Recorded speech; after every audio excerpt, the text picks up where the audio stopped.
ओम। हम लोग श्री रामचरितमानस में अयोध्या कांड को देख रहे हैं और यहाँ पर हमने पिछले सत्र में देखा कि भगवान राम और कैकेयी का संवाद हुआ। अब राजा की इतनी देर में मूर्छा दूर हो गई। मूर्छा दूर हुई तो अब राजा से आगे संवाद होगा। तो क्या कहते हैं, गई मूर्छा राम ही सुमिर नृप फिर करवट लीन, सचिव राम आगमन कहीं विनय समय समकीन। तो राजा की जब मूर्छा दूर हुई तो मंत्री जो हैं उन्होंने बताया कि राम आए हैं, और ये देख करके तब तक राजा ने राम राम का नाम लेते हुए करवट बदली तो राजा ने बताया कि रामचंद्र जी आए हैं। और हम देखिए महाराज दशरथ की स्थिति यह है कि उनके मुंह पर, उनके मन में भगवान राम का नाम हमेशा के लिए बैठ गया है। उनके सारे काम राम का नाम लेके ही होते हैं। और मजे की बात है कि देखिए, जिसका पुत्र ही भगवान हो, जिसके पुत्र ही भगवान हो, तो उसका क्या है, अपने पुत्र को बुलाएगा लेकिन उसे बार बार राम का नाम आएगा याद। तो ऐसी स्थिति राजा की है। तो कहते हैं, अवनिप रकन राम उपक धारे, धरि धीरज तब नयन उघारे, सचिव समार राव बैठारे, चरण प्रतप परत नृपु राम निहारे। जब राजा ने सुना कि रामचंद्र जी बता रहे हैं तो उन्होंने धीरज धर के नेत्र खोले। मंत्री ने धरि धीरज तब नयन उघारे, सचिव सवार राव बिठाए, सचिव ने राजा को संभाल कर बैठाया, और चरण परत नृपु राम निहारे। जब राजा उठ के बैठे तो भगवान राम ने उनके चरण स्पर्श किए तो राजा ने उनको, भगवान राम को देखा। नृपु राम निहारे, लिए स्नेह बिकल उरलाई, गए मनहु फनिक फिर पाई, राम ही चितहि रहु नर नाहु, चला विलोचन बारी प्रबाहु। तो राजा ने अकुला कर, बड़े व्याकुल होकर अपने राम को अपने हृदय से लगा लिया।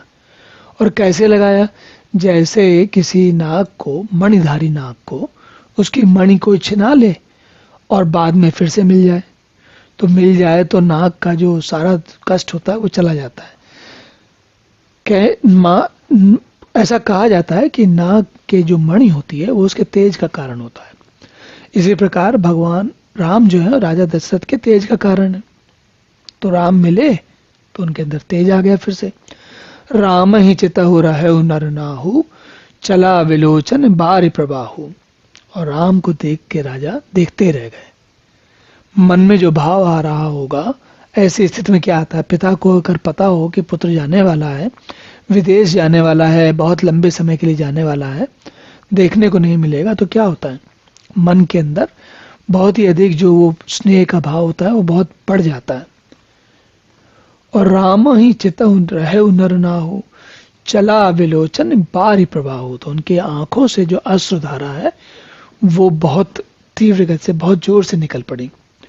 शोक विवश कचुका है न पारा, हृदय लगावत 12 और मन में इतना शोक है कि कुछ कह नहीं पा रहे, बार बार अपने हृदय से लगाते हैं राम को, और मुंह से कुछ भी, कोई शब्द नहीं निकल रहा है, बिल्कुल चुप हो गए। और विदेहि मनाहु राहु मन माही, जह रघुनाथ न कानन जाही। राजा जो है वो बार बार विधि से, कभी विधाता से, ब्रह्मा जी से, विधाता ब्रह्मा जी से क्यों मना रहे, कह रहे हैं वही तो सबका भाग्य लिखते हैं, तो ऐसा कुछ कर दें कि राम वन को न जाए, और चाहे कोई भी कारण बन जाए लेकिन राम को वन न जाए, बस इतना उनके मन में आ रहा है। कहते हैं, सुमिर महेशई कहई निहोरी, विनती सुनहु सदा शिव मोरी, आशुतोष तुम अवढर दानी, आरती हरहु दीन जनु जानी। ऐसा नहीं कि केवल विधाता से, ब्रह्मा जी से मांग रहे हैं, भगवान शिव से भी कहते हैं कि तुम ही दे दो, कोई भी दे दो। कहते हैं उनको भगवान शिव की याद इसलिए आ रही है क्योंकि भगवान शिव को कहते हैं आशुतोषी, मतलब बहुत ही सहजता से जो प्रसन्न हो जाते हैं। तो कहते हैं ब्रह्मा जी मान जाएं, विधाता मान जाएं, या महेश मान जाएं, या शिव मान जाएं, कोई भी मान जाए, कुछ भी हो, बस मेरा दुख दूर हो जाए। क्या दुख दूर हो जाए, कि राम वन को न जाए। कहते हैं भगवान शिव से कह रहे हैं महाराज दशरथ, तुम प्रेरक सबके हृदय, सोमति राम ही देव, बचन मोर दज रहाई घर, परिहरि सेलु सनेहु। कहते हैं तुम तो सबके प्रेरणा हो, तो तुम सबकी प्रेरणा में हृदय की प्रेरणा हो, तो राम के मन में ऐसी प्रेरणा दो कि वो वन को न जाएं और न जाकर घर में ही रहें, और ऐसी कुछ ही बात हो जाए जिससे कि शील स्नेह मतलब जो उनको आदेश दिया गया है उसको भी छोड़ दे, माने नहीं। शील होता है जिसको जो आदेश दिया जाए, वो सभ्य व्यक्ति होता है, जो आदेश दिया जाता है उसको पूरा मानता है, पूरा करता है। कहते हैं शील विल भी सब छोड़ते हैं, सब छोड़ते हैं, वो कुछ करे नहीं, बस सीधा, बस कुछ भी ऐसा हो जाए कि वन को न जाए। अजऊ हो जग सुजस नसाऊ, नरक पराऊ बर सुरपुर जाऊ, सब दुख दुसह सहाव मोही, लोचन ओट राम जन होही। कहते हैं अब राजा की स्थिति ऐसी हो गई कि वो कुछ भी सोच रहे हैं। क्या सोचते हैं? अजसु हो जग सुजस ना हो, कहते हैं मेरा श्रेयस नष्ट हो जाए, मेरा अपयश हो जाए, मैं नरक में गिरूं, सब सारे दुख हो जाए, मुझे सब कुछ हो जाए, लेकिन लोचन ओट राम जन हो, पर श्री रामचंद्र जी मेरी आंखों की ओट ना हो, मतलब मुझे ऐसा ना हो कि मुझे ना दिखे, दिखते रहे। मतलब अस मन गुनहि राहु नहीं बोला, पीपर पात सरस मन डोला, रघुपति पिते प्रेम बस जानी, पुण्य कछ कहाऊ मातु अनुमानी। अब ये सब कह के राजा बिल्कुल चुप रह गए, कुछ बोल नहीं रहे। उनका मन जो हृदय जो है, मन है, वो पीपल के पत्ते, हवा में पीपल का पत्ता जैसे हिलता है वैसे उनका हृदय जो है, मन कांप रहा है।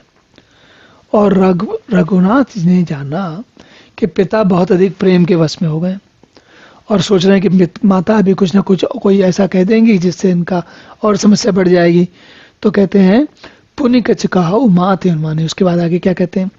देश काल अवसर अनुसारी, बोले वचन विनीत विचारी, तात कहूँ कछु करऊँ ढिठाई, अनुचित क्षमव जानी लड़काई। कहते हैं देश काल और अवसर को विचार करके भगवान राम जो है राजा से कहते हैं, क्या कहते हैं? हे तात मैं कुछ कहता हूँ क्या हूँ? ऐसी बात कहता हूँ, ढिठाई कहता हूँ जो मुझे नहीं करना चाहिए। क्या कहते हैं? और ये जो मैं गलती करने जा रहा हूँ उसके लिए मुझे क्षमा करेंगे आप। क्या कहते हैं? मुझे बालक समझ के, अपना पुत्र बालक समझ के मुझे क्षमा करेंगे। क्या कहते हैं? अति लघु बात लाग दुख पावा, काहु न मोहि कहै कई प्रथम जनावा, देखि गुसाई है पूछे हूँ माता, सुनि प्रसंग भय शीतल गाता। भगवान राम कहते हैं, महाराज दशरथ से कह रहे हैं, इतनी छोटी सी बात के लिए आप इतना दुख कर रहे हो, दुख हो रहा है आपको, मुझे पहले बता देते, इसमें क्या समस्या है, इसमें कौन सी कष्ट है? और आपने बताया नहीं, इसलिए मुझे माता से पूछना पड़ा। लेकिन सारी बात जानकर मेरे अंग शीतल हो गए। अंग शीतल हो गए मतलब मुझे पता लग गया, मुझे ये तो कोई समस्या की बात ही नहीं है। मुझे तो लगा तो कोई बहुत बड़ी गंभीर समस्या आ गई होगी। अब देखिए भगवान राम की स्थिति ऐसी है, जिस बात के लिए पूरा विश्व विकल है वो कह रहे हैं ये तो कोई बात ही नहीं है।